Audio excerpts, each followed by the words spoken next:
Роза Мұқанованың «Мәңгілік бала» бейне пьесасы Семей ядролық полигонының зардабын шеккен бір қыздың Ләйланың тағдыры арқылы күллі адамзаттың ар жданына бағытталған жанайқай зармың.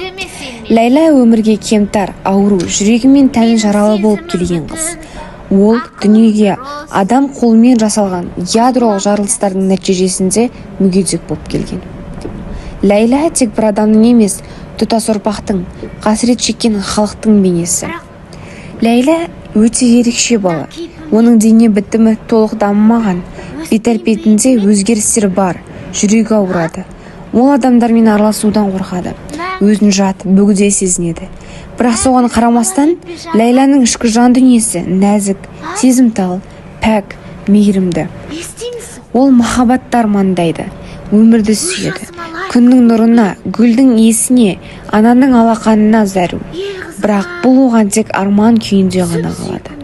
Өйткені Ләйла тірі адам сияқты көрінсе де, адам жасаған қылмыстың мәңгі жарасы, мәңгілік балалықта қалып қойған.